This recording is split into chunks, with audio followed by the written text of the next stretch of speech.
and welcome to Halifax, Nova Scotia, on the shores of St. Margaret's Bay. And we've got, I'm Chuck Kelly, Director of Sales for Nautel, and we've got with us Kevin Rogers, the Director of Customer Service. Kevin, welcome and good afternoon.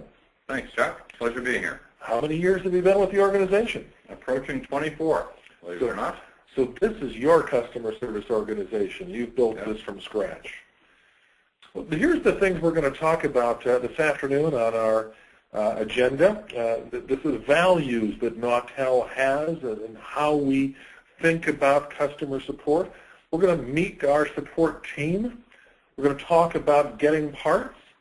We're going to talk about how you can help us help you in a more timely fashion, more accurately. We're going to talk about using technology to advance the performance of your products and to advance how we can troubleshoot your products. We're going to talk about the training facilities that Nautel and Kevin's organization have, the technical services capabilities, and then we're also going to touch on a favorite topic of Kevin's, and that is the Nautel Users Group, affectionately known as the NUG.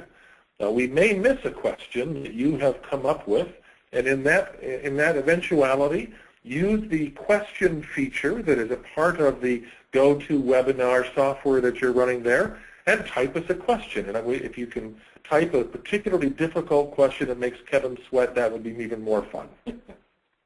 So let's talk about how we got here. Nautel is 40 years old this year. That's kind of hard to believe, but back in 1969, the founders on the left side of the screen here founded Nautel, and just a few years later, we introduced our first solid-state medium-wave AM transmitter. That would have been in 1972. And then below that, you can see our buildings back from the early 70s. And they're actually the buildings we're sitting in right now. As a matter of fact, we're in that second building there. That's where we are right now. That's right. And let's see, I can see Mike Woods over here, I think. Isn't that Mike? That's actually John. Oh, that's John. Wow. I thought Mike didn't have any hair there either. All right. So let's talk about how changed we are today.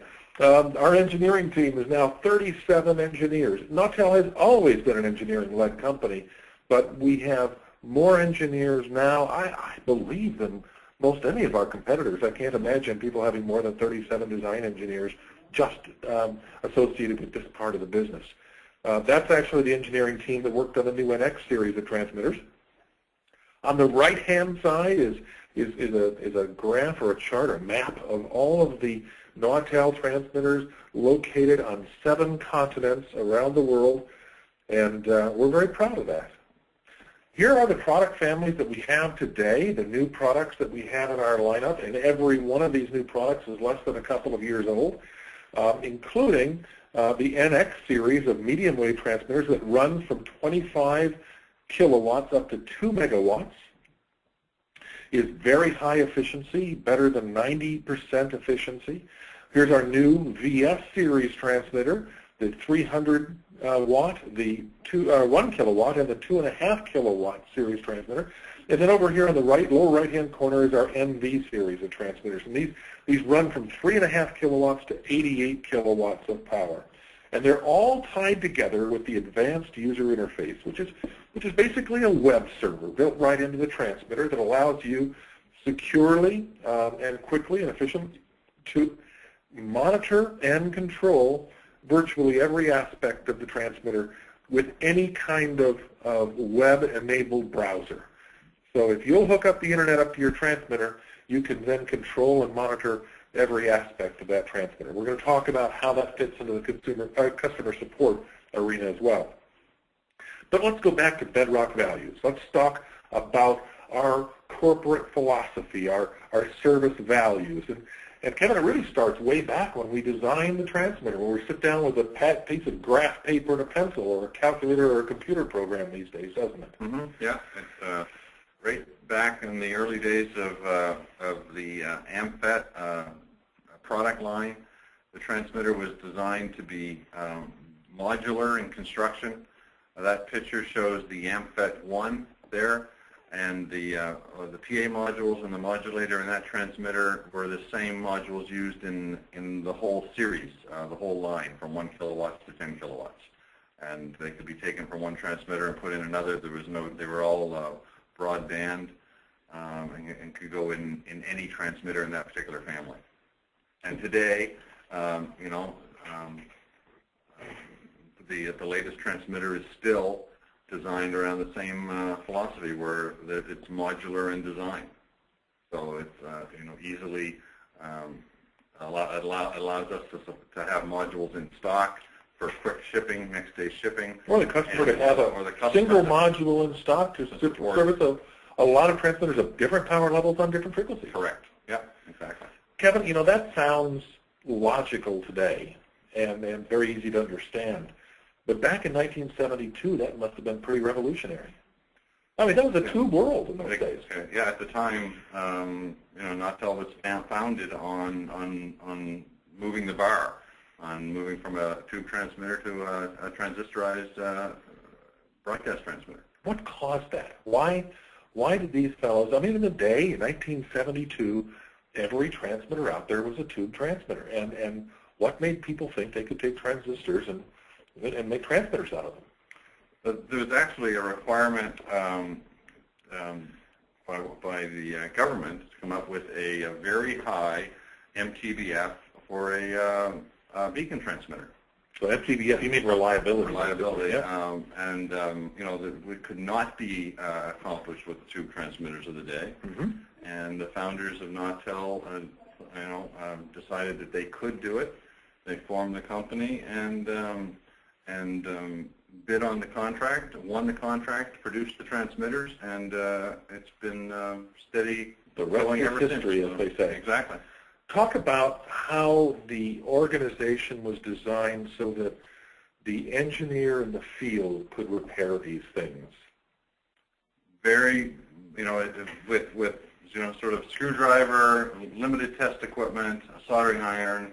This is all you know, all you needed, because you know, the transmitters were designed in such a way that you didn't need complicated test gear to replace the transistor, for example, and then later on to an FET, when they moved to a FET technology in the early 80s. Nautel publishes in its technical manuals, and has pretty much from the beginning, I believe, all of the parts list with the original manufacturer's part number. All of the handbooks that are supplied with our transmitters have always had a Nautel part number, which we like to get when you're ordering, you know, when customers are ordering parts. Sure. But it also includes the description of the part and the manufacturer's part number and the OEM code to tell you who the manufacturer of the part is. Let me ask you a question. I mean, there are manufacturers in this industry, our esteemed competition, which seem to believe in the idea of giving away the razors and selling the razor blades. In fact, I have seen original manufacturers' part numbers filed off of ICs and transistors in the past. And yet we're taking the completely different tack. Always have. It's never been our philosophy to, you know, our core business is not in selling aftermarket parts. Okay. It's making transmitters and selling transmitters. It's never been in after sales of parts. Okay. So we provide the customer with the tools they need to go and get the parts that they don't necessarily have to come to us. If it's faster or cheaper to get it some other place, that's fine. It certainly can. Right. Yeah. Let's talk about design overhead. One of the things that surprised me when I was talking to the engineers one day was the amount of overhead that is, by corporate edict, designed into every transmitter. I happen to see, I'll never forget this, I happen to see an NX module down in the design engineering lab. Now, we designed that NX transmitter for that module to contribute up 2.5 kilowatts of transmitter power, but it was sitting there operating all day long at full carrier 12 kilowatts. And the engineer didn't seem to think anything was amazing about that. Sort of, this goes back to the, you know, the original design philosophy of how the transmitters are overbuilt right from day one, and continues to this day in new designs also. Okay. And it goes back to, we didn't mention it, but you know, a lot of the people in the engineering department, you look at the crew of engineers there, a lot of them have been around a long time at Nautel. Oh, yeah. You know. That's right. The graying of our engineering department. Okay. Well, there's lots of young people there, too. There is that, too. And some of the technology that we're doing, you have to have some pretty young people to do some of it, I think. Right. Community values. One of the things that I find interesting is that Nautel has facilities in 3 places. One is Hackett's Cove, Nova Scotia, where we are right now. One is Bangor, Maine, and the last is in Quincy, Illinois. Those are all relatively small communities, and Nautel plays an intricate part in each of those communities. Yeah, I think Nautel's always been proud to be a member of the community wherever we are. This past summer, many people may know or they may not know, but we sponsored a major world event here in a sailing competition. Sailing is an important thing to the people of Nova Scotia. Yeah, it is around in this part, in this area for sure, and many of the employees have sailboats. Absolutely. Tell me about, and in your position you must encounter them from time to time, an off-the-air customer. Everything else has stopped. All of the good things about the design have stopped, and suddenly we have a customer here in need, and he's saying, help. What do you do? If a call like that were to come in, and I think this just comes to some of the maritime values, but you know, we will go the extra mile to get somebody to talk to that customer. If, for example, a call comes into the call center and there's nobody available at the moment, the call will get escalated immediately either to someone in engineering or even the design authority, for example. Yeah. Okay, so that an off-air customer takes priority. Absolutely. Yeah.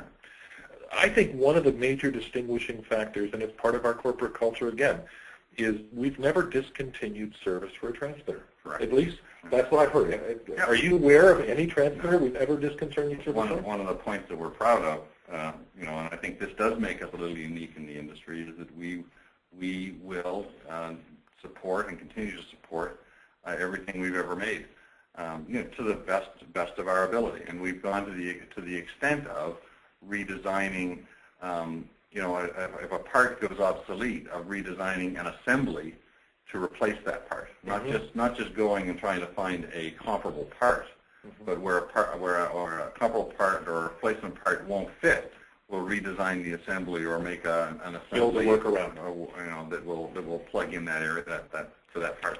Kevin, how do you make sure that your customer service team becomes trained on some of these legacy products? It's a headache. It's a challenge. It is, and we've recently had to do that in the past year, where we have had some significant growth in the customer service department. And we can talk, for example, you know, we have some of the XR or AMFET transmitters in Bangor. So we'll rotate the new employee through that location. They'll come to Halifax in the case of some new hires in Quincy. They've been back and forth to Halifax a number of times. Sure. To get some hands-on with the older equipment. I think another thing that we haven't lost that knowledge. There's still somebody here that actually worked on the AMFET transmitter. But it's your challenge to get those people together with the new guy so that that knowledge is transferred. Right. But what's unique is that we still have the knowledge in-house. So that's huge. Right. That's huge. That's what's unique. So we can still provide the support. Here's the 3 locations. Hackett's Cove, Nova Scotia, at the top of the page. That's where we are right now. Bangor, Maine, and Quincy, Illinois. And these 3 facilities all have customer service engineers that provide 24-hour-a-day, 365 days per year support. Correct. Halifax, you said earlier, is our 40th year of operation, that facility. Bangor was opened in 1975. And in Quincy, that was a little over a year ago we opened that office. So Bangor, we've been a U.S. company for 34 years. Correct. That's pretty cool. Yeah. Okay. Here is a page from the website of a television station in Quincy, Illinois, announcing the opening of our customer service facility there. Why Quincy, Kevin? We were looking for where the talent was. And I think that nobody's going to question the fact that there are some talented people in that area, and we were lucky to attract a number of them. Mm-hmm. Mm-hmm. And they'd like to stay there. And we're not making them move to Halifax or Bangor. We've decided to keep an office in Quincy, and in that way that allowed us to get some really good talent. Excellent. Let's talk about the support team. Who are these bright faces? This is the people that answer the calls when calls come into the call center. Okay. So we've got Patricia on the left, Kathy in the middle, and Zoe on the right.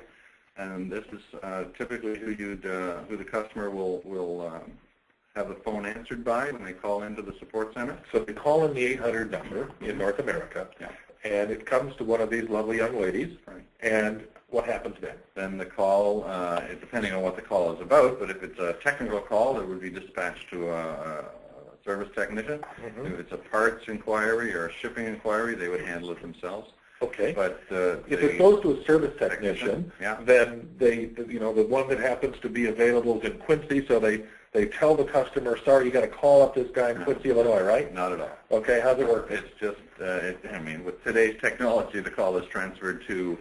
It doesn't matter where they're located. If they're located here in Halifax, or they're located in Bangor, or they're located in Quincy, it's all seamless today. Okay. So, the customer could be talking to a technician in any one of those locations, but you really don't know. He could be talking to Quincy, he could be talking to Bangor, or he could be talking to Halifax, but he's not talking to Bangalore. Correct. Okay. That's right. Yep. Very, very good. All right. So managing or tracking call times. How do you manage that? Calls are what's the standard? The standard is if somebody's looking for a service tech, mm-hmm. they call into the call center. If the standard is to have that call returned if they can't be immediately put through, right, within 15 minutes. Even in the middle of the night? In the middle of the night, it changes slightly. It's actually it's 20 minutes. Okay. So that's because it goes through, instead of it going through one of these three ladies, it goes through the answering service. Okay. So the tech has a chance to get a cup of coffee. So at least that's right. Wipe the sleep out of their eyes. Good idea.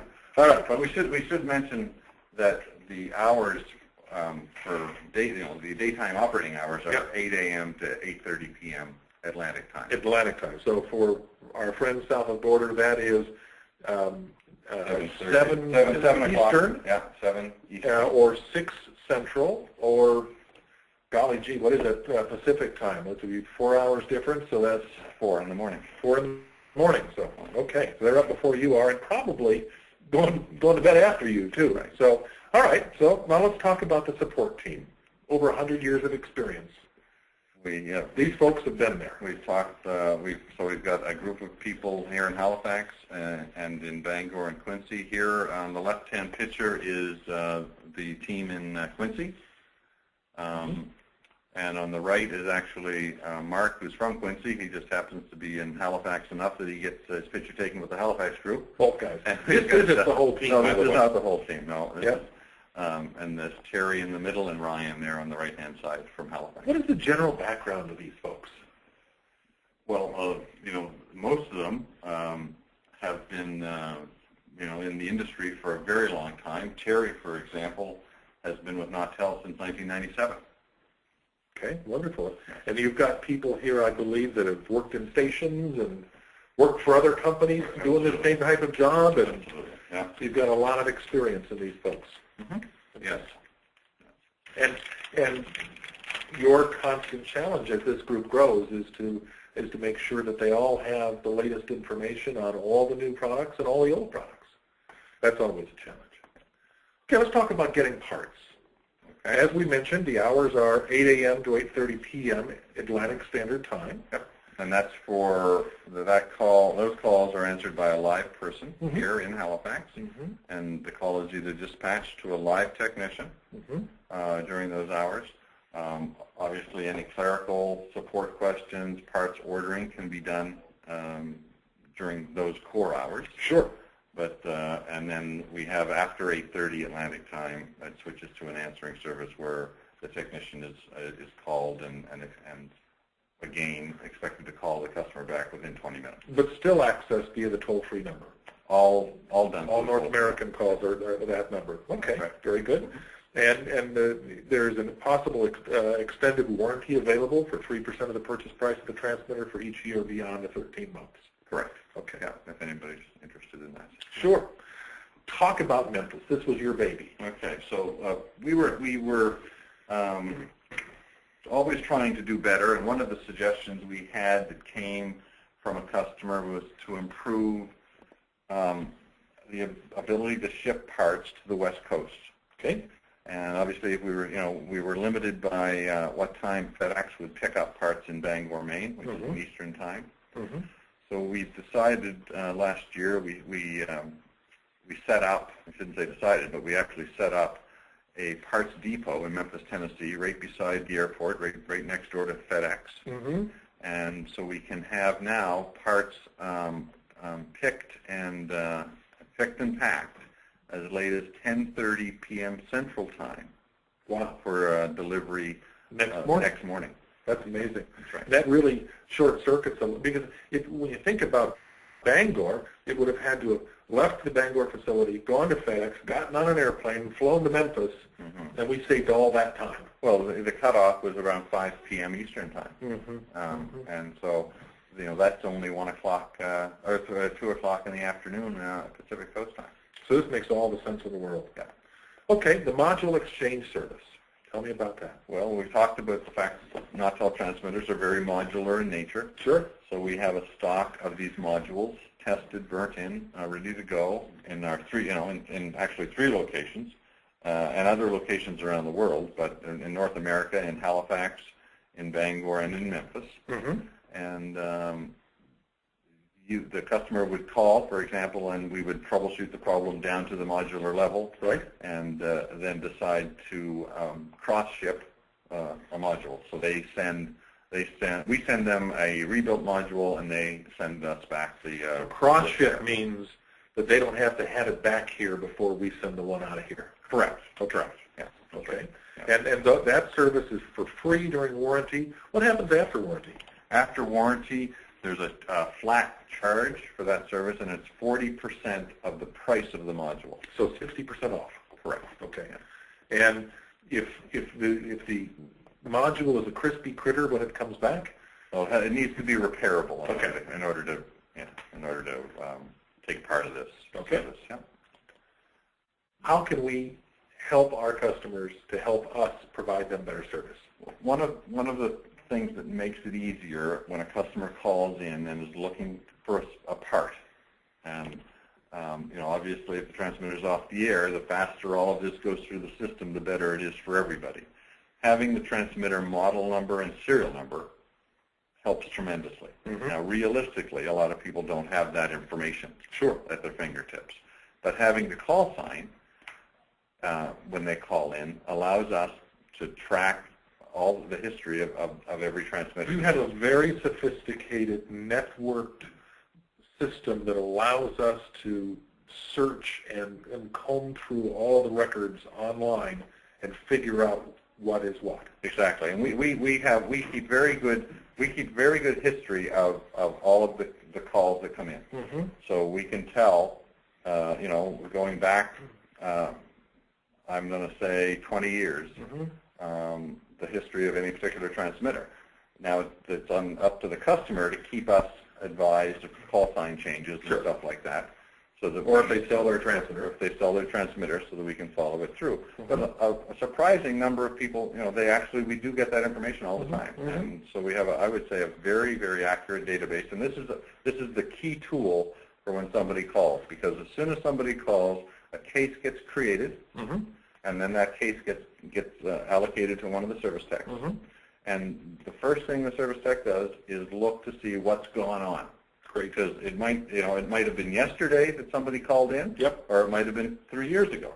But the first thing they do is to see where we are today, and so the notes of the previous technicians that have worked with that customer are there. Are there? Absolutely. Yeah. That's wonderful. Yeah. So that means you don't have to re-explain yourself every time you call out. Okay, that's great. Okay, let's talk about some of the ways that technology helps your team help the customer. Sure. Well, in addition to obviously calling, picking up the phone and calling into the support team, or email, and email, to support@nautel.com. There's the real-time online chat service that's becoming very, very popular. Okay. And it allows a customer to chat live in real time with a support technician. Right. And so this is very helpful when troubleshooting a problem that's drawn out. Yep. And you want, and the customer wants some hand holding, if you like. You can be chatting with a service tech.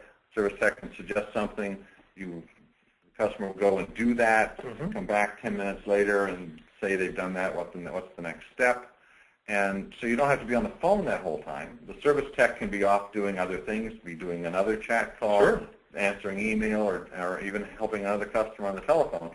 But this chat stays open until it's resolved.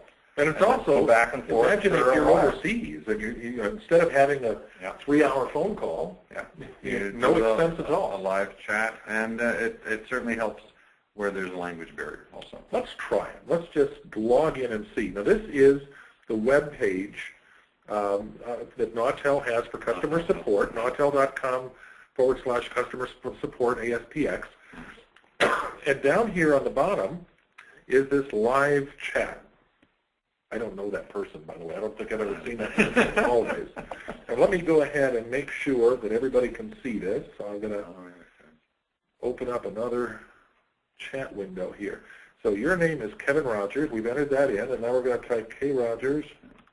And the purpose of the email here is that at the end of the chat, you'll be asked if you want a transcript of the entire chat. So that's why we ask for the email to be entered there.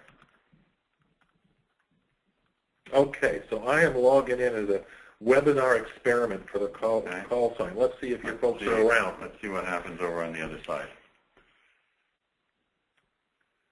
Hopefully it'll work. Oh, Nelson is on. And he's in Quincy, right? That's right. So it doesn't, again, it is all transparent. It could have been somebody from Halifax, Bangor, or Quincy that picked up that call.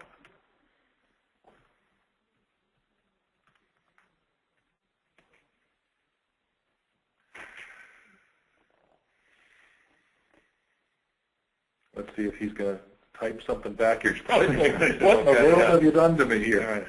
Oh, Jim is working on, but he's using Nelson's login. Okay.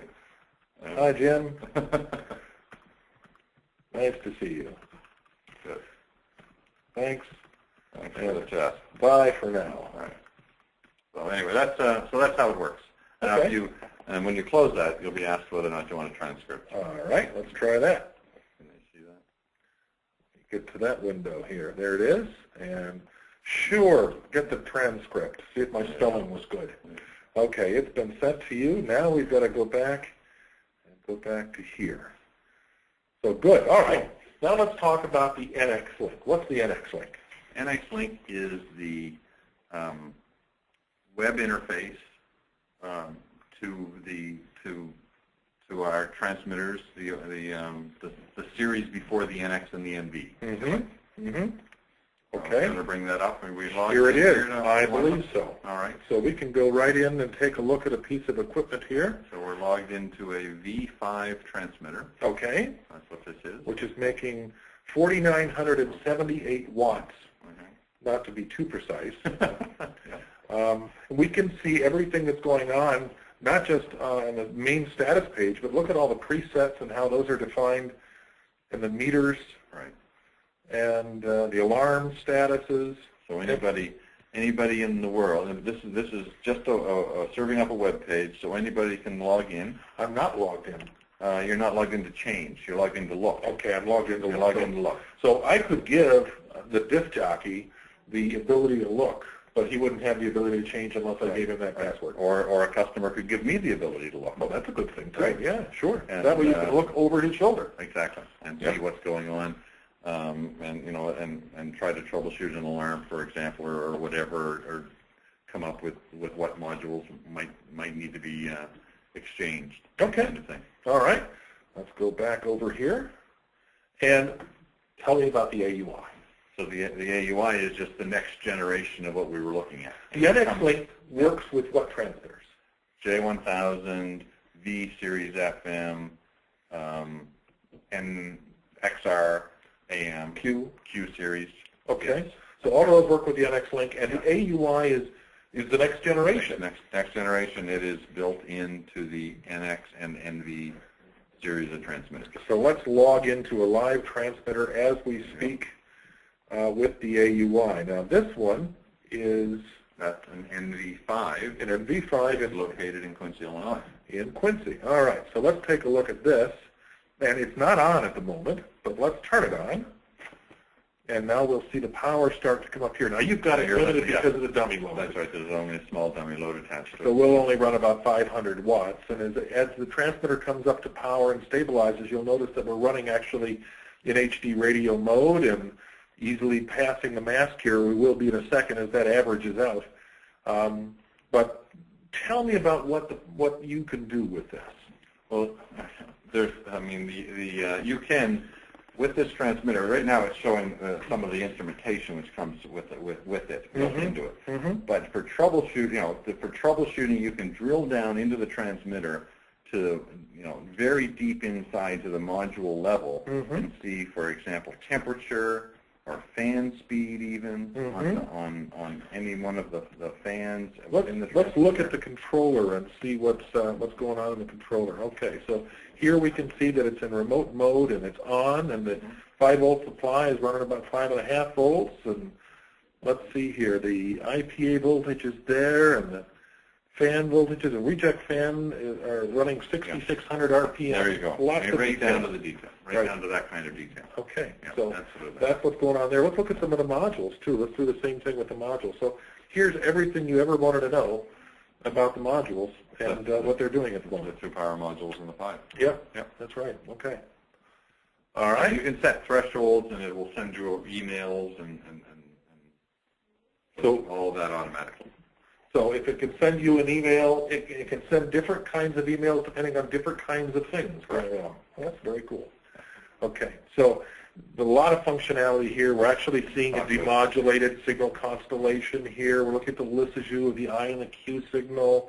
The built-in corrector is going on here. We could change the spectrum analyzer. Instead of being an RF spectrum analyzer at the output of the transmitter, we could switch to an audio analyzer and take a look at the composite baseband. And so in this particular case, now we're looking at the composite baseband with the audio coming in over here in a double sideband suppressed carrier and all sorts of good things going on. So, and the cool thing is we've taken this and compared it to a lab grade spectrum analyzer, and they're identical.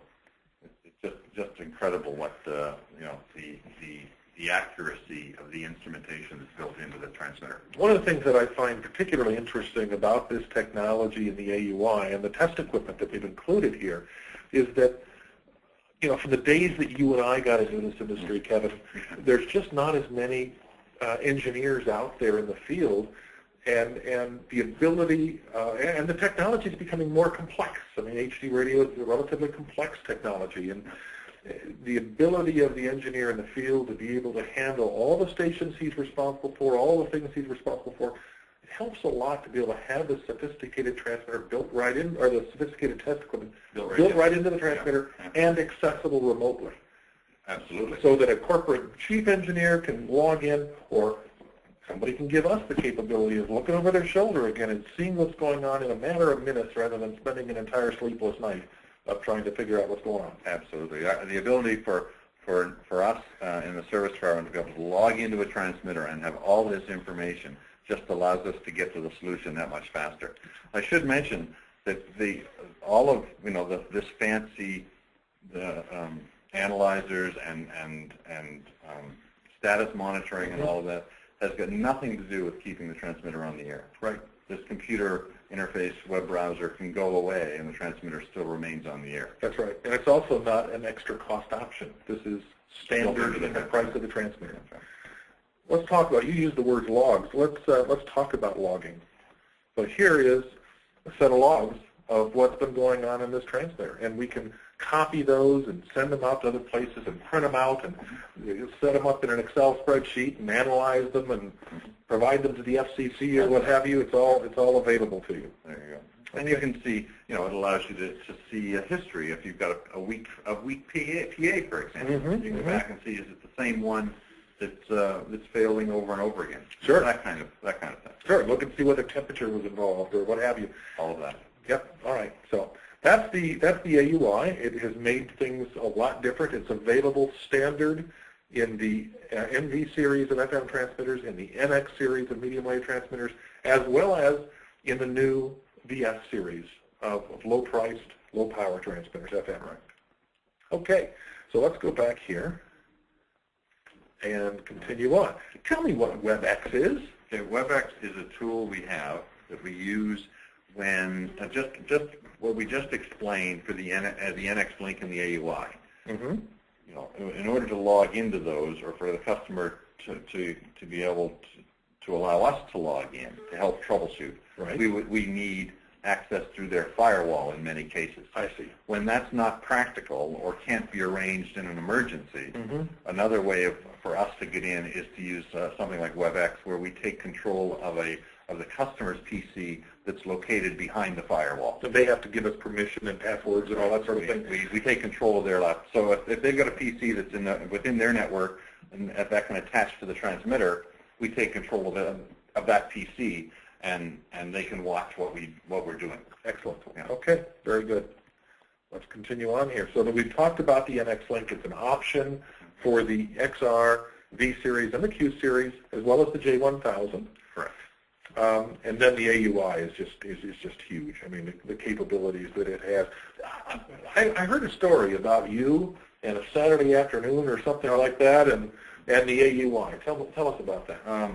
That was July 4th weekend, and I happened to be looking at a customer's transmitter. It was a Friday, I think. Okay. And noticed that there was a PA failure.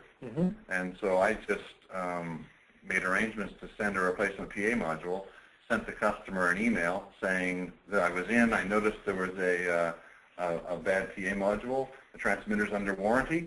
I'm sending you another module. You should expect it on Monday. Yeah, that's great. So that's great. So that gives you some of the power of monitoring the transmitter from the factory. And back to that same comment about over-design, the customer didn't notice it because the transmitter was still making full power. Correct. Yeah, they wouldn't have known. They wouldn't have known probably potentially until they went to the site next. Sure. Or got on the AUI. Or happened on the AUI. Here's Christine Mailman, and she's in charge of the training department here at Nautel. We take training very seriously. Yeah, Christine is our training coordinator. She's also responsible for coordinating basically all field trips. So installations, commissionings, repairs, all those are scheduled through Christine. Okay. And tell us about the types of courses that you have available. So we have, and these are, by the way, all available on the website. If you go to the website, you can see the upcoming schedule. But there's RF basics training, HD radio training, transmitter-specific training, which typically that's a 3-day course, and that's to do with the transmitter, whether it's NVNX or even older transmitters we no longer make, Q series, XR, What's your philosophy on classroom training versus hands-on? We do a mixture of both.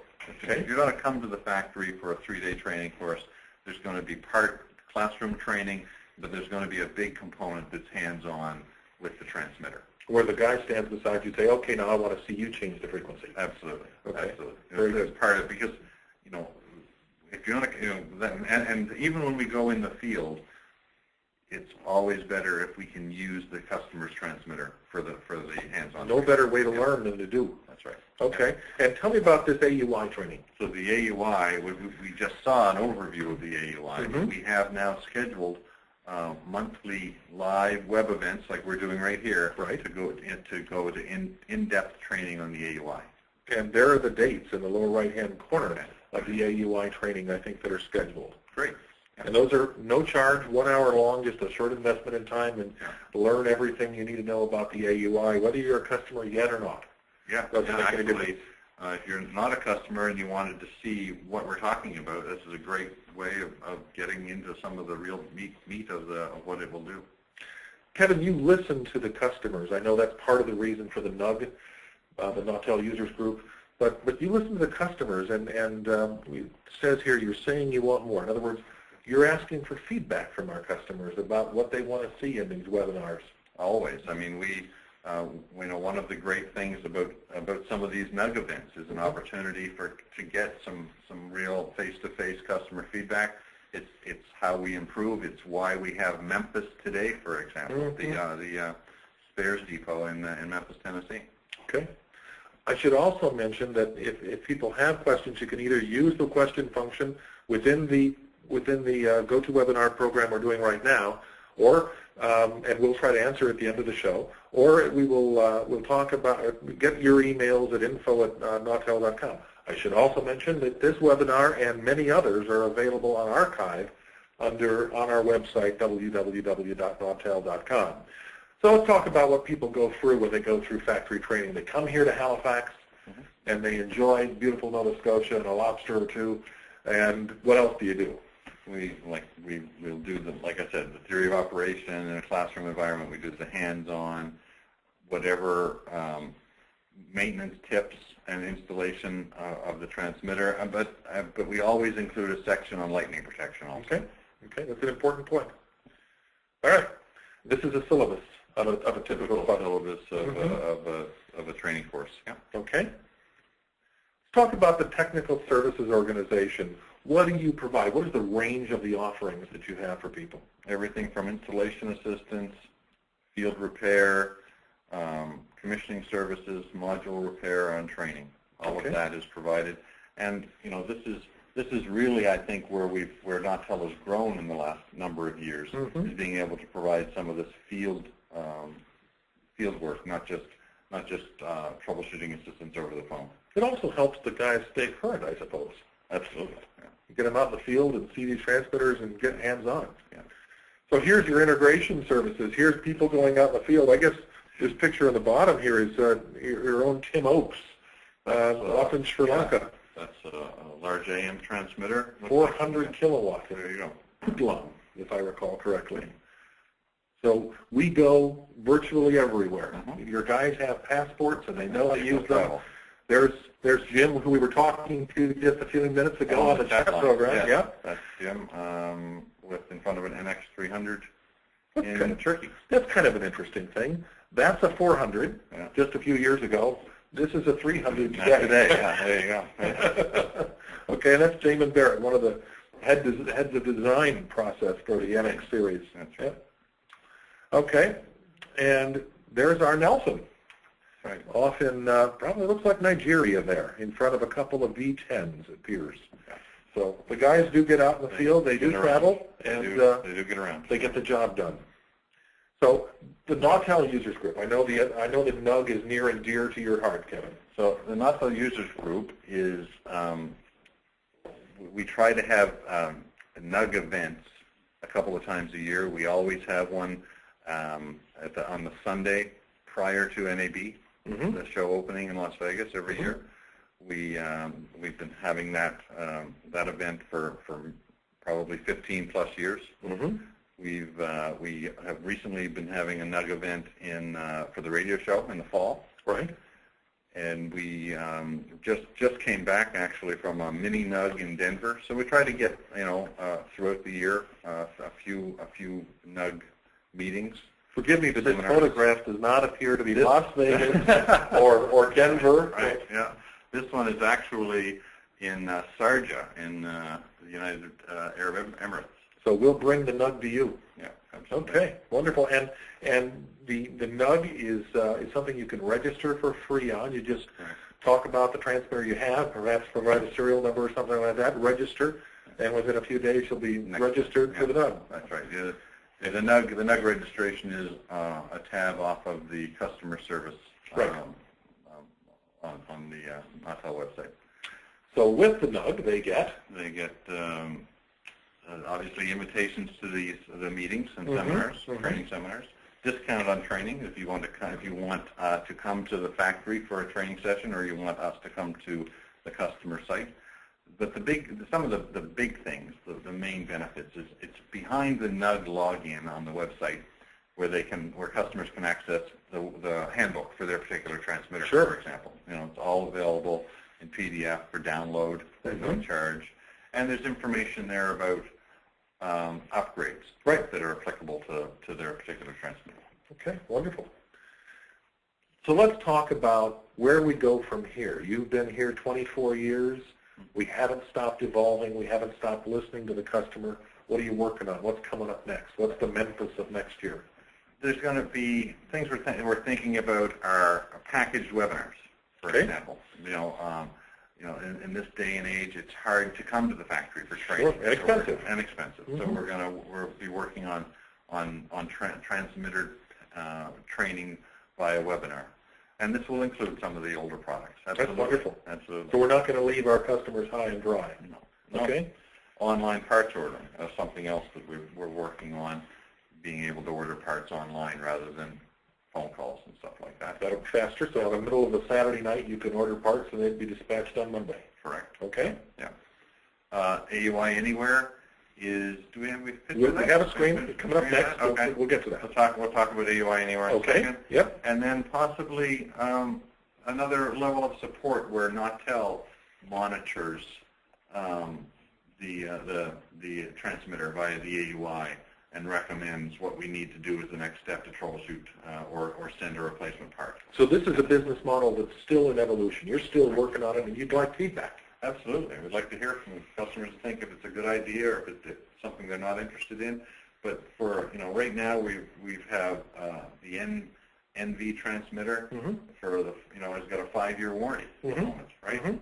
So if we can monitor the transmitter, recommend to the customer, this is what we need to send these parts. This is failed. We need to send this part out.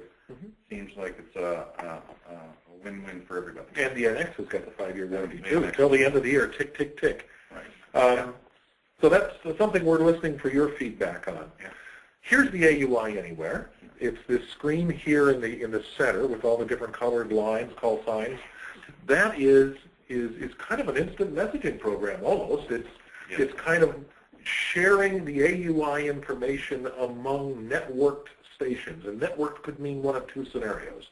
One is a traditional broadcast network where you've got a large group broadcaster and he has a number of stations in a metropolitan area or a region. They can all monitor the status of each other's transmitters. If you click on one of these call signs here, you can see their AUI screen. The other choice would be in a situation where you've got a contract engineer, and the contract engineer has a number of NX and NV and VS transmitters he's responsible for. He can actually monitor the status of the other stations he takes care of right there, because where do transmitter engineers spend their life? Transmitters. At the transmitter site. Okay, so let's summarize here, and then we'll get to questions. If you haven't put in your question yet, make sure you do. Transmitter, or the support summary. You've been at this for 24 years. You've been trying to stay out in the front. You're not stopping? No. Okay. No, we're always looking for suggestions from the field on what customers want to see us doing, and I welcome that feedback. Absolutely. The guys work 24/7, all day, every day, and we're there for them. Absolutely. Okay. You probably have a few stories in your pocket about Christmas. Yeah, we don't want to bring that up this close to Christmas. Okay, fair enough. We won't discontinue support. We've never discontinued support on a transmitter. I think that sets us apart, and it's something we're proud of. Absolutely, it's part of our corporate culture. And you can order parts as late as 7:30 in the evening, Eastern Standard Time, and they will ship the next day, and you'll have them the next morning. Correct. Okay? And we can customize the training for you, either here in our factory or at your facility. Correct. Okay? And we provide on-site support, on-site commissioning. And that's your whole team. I don't know if many people have ever seen all of those names in one place. Now, but I'm referring to the names on the left, not all the people waving on the right. Yeah, right. Not quite the whole customer service team. There's a few extra people there. But it is a large group. The list of people on the left-hand side it's a large group, and and we're proud of what we do. It's a respected group in the industry. These people have a pedigree, have a long experience in this business, and dedication to the broadcast engineer. Kevin, I want to thank you for joining us, and I want to thank you as the listeners for joining us. Let's see if anybody had any questions. We'll look up here on the question page and see if there's anything there. Certainly my pleasure, Chuck, to be here today, answering it does not appear that, oh, have you been able to determine whether the NX transmitter, iBox sample is appreciably different from the sample taken at the antenna common point with a spectrum analyzer? What about the phase rotation sample? Good question. I believe that the NX transmitter is using a directional coupler. So it is seeing a directional coupler of power going from the transmitter to the antenna, and as long as the antenna is well matched, to the common point is going to be exactly the same value because of the directional coupler. And it sounds like there's a question in the back there, so I think. What about the phase rotation sample? Yeah, that I is, don't know. The neat thing about, I do know the answer to that. The answer to the phase rotation sample question is that the only place that's accurate to check the direction of the phase rotation, i.e. the cusp, yeah, that's right. is at the amplifiers. And that's exactly where it's measured in this device. That's right. So there is no variability there. We want to thank our friend Andrew for that question. So I believe that's all the questions we've got for today. So I will say thank you very much to you, Kevin, and to your team, and to our listeners. And if there are other questions, please send them to krogers@nautel.com, ckelly@nautel.com. Thank you very much, and have a wonderful evening. Thank you.